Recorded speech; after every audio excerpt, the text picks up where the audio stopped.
శ్రీరాముడు, సీతాదేవి, లక్ష్మణుడు ముగ్గురు అడవుల వైపు నడుస్తున్నారు. లక్షల మంది అయోధ్య ప్రజలు వెనుక వస్తున్నారు. నీలి మేఘాలా దుఃఖితంగా. రాముడు వారిని ఓదారుస్తాడు. నా ధర్మాన్ని నిర్వర్తించేందుకు మీరు తోడుగా ఉండకండి. దయచేసి తిరిగి వెళ్ళండి.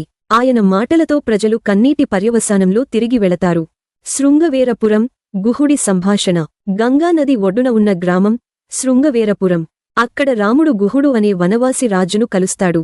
గుహుడు ఆనందంతో, ప్రభూ, మీకోసం నా గుండె, నా వనం, నా జీవితమంతా అంకితం. గుహుడు నిస్వార్థంగా సేవ చేస్తాడు. రాముడు తినే పదార్థాలు తయారుచేస్తాడు. ఆయన పాదాలను శుభ్రపరచేందుకు ప్రయత్నిస్తాడు. రాముడు గుహుని గౌరవించి తనకు సమానంగా చూస్తాడు. రామా, నీలాంటి సత్యధర్మపరుడు రాజ్యానికి వదిలిపెట్టడం దేశానికి శాపం. రాత్రి గుహుడి వద్ద గడిపిన తర్వాత రాముడు గంగా నదిని దాటాలనుకుంటాడు. గుహుడు తన వ్యక్తిగత నావను తెచ్చి త్రిమూర్తులను నది దాటి పంపేందుకు సిద్ధమవుతాడు. రాముడు, సీత, లక్ష్మణుడు నావలో కూర్చొని గుహునికి వీడ్కోలు చెబుతారు. రాముడు ఇలా చెప్తాడు, నా స్నేహితుడా, నీ ప్రాణపూరిత సేవలు ఎన్నటికీ మర్చిపోలేను.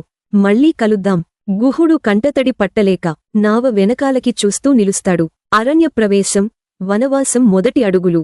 గంగా దాటి మూడుగురూ ఒక జింకచర్మం మీద నిద్రించుకుంటారు. అటుగా అడవిలో జీవితం మొదలవుతుంది. రాముడు సీతకు అడవిలో నడిచే మార్గాలు, జంతువుల స్వభావం, వృక్షాల వర్ణనలు చెబుతాడు. రాత్రి నక్షత్రాలను చూస్తూ సీత, రాముడు ధర్మానికి అంకితంగా ఉన్న జీవితం గురించి చర్చిస్తారు.